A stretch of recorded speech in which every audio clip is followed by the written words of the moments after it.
আজকে ছিল 8ই জানুয়ারি আর আজকে হচ্ছে পিউর জন্মদিন। সেই উপলক্ষে সকাল সকালে বেরিয়ে পড়েছিলাম ওর বাড়ি যাওয়ার উদ্দেশ্যে।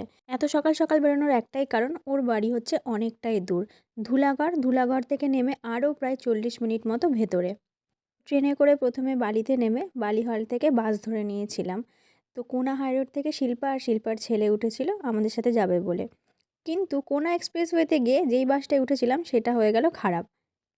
আর কে নিয়ে ব্যস্ত হয়ে পড়েছে, একজন একে ধরে বলে ওকে ধরে আমরা দুজন করে আর চলে যাবে। তো দেখতেই পেলে মাঝ রাস্তায় বাস খারাপ হয়ে যাওয়ায় আমাদের কী হালটাই না হয়েছিল। কোনো রকমের একটা বাস পেয়েছিলাম যেটা ধুলাগড়ের ব্রিজের ওপরেই নামিয়ে দিয়েছিল। তো সেখান থেকে এরকম কষ্টে বৃষ্টে নিচের দিকে নামলাম, নেমে উঠে পড়লাম পিউর বাড়িতে যে অটো যায় সেই অটোর মধ্যে। আর এই যে হচ্ছে শিল্পার ছেলে, এত লজ্জা পায়, ও জানে আমি ইউটিউবে আপলোড করব, ওই জন্য ক্যামেরার দিকে তাকাবে না। তো যথারীতি প্রিয়াঙ্কার বোন আসছিল ব্যান্ডেল থেকে, তো ওরা অনেক সকালে বেরিয়েছিল, তো আমাদের ভীষণ খিদে পেয়ে গেছিলো।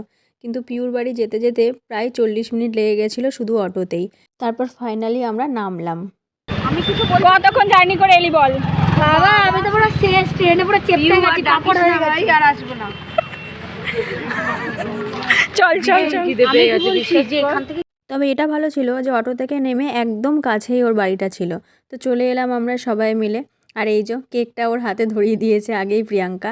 আর এই যে দেখতে পাচ্ছ পিউর ছোট্ট সোনা, একেও খুব ভালোবাসে, অনেক ফটোতে দেখেছি, আজকে প্রথমবার সামনে থেকে দেখলাম। শিল্পার ছেলেও ওর সাথে খুব খেলছিল, বাট বাইরে থেকেই।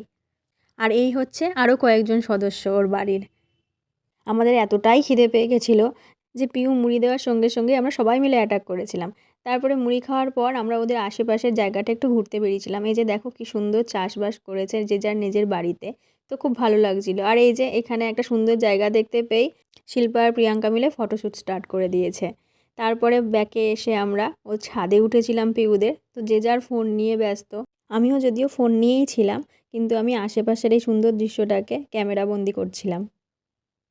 আর এর কিছুক্ষণ পরেই এই যে আমাদের বার্থডে গার্ল মেকআপ করে চলে এসেছিলো ফটো তুলতে। এই হলো কেক।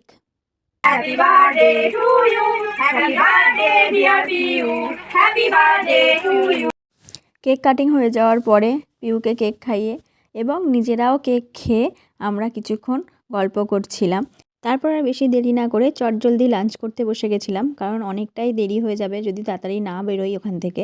তাই জন্য তাড়াতাড়ি সবাই মিলে খেয়ে বাড়ি ফেরার উদ্দেশ্যে রওনা দিয়েছিলাম। আজকের ভিডিওটা এটুকুই, কীরকম লাগলো সবাই জানিও। সবাই ভালো থেকো, সুস্থ থেকো, টাটা।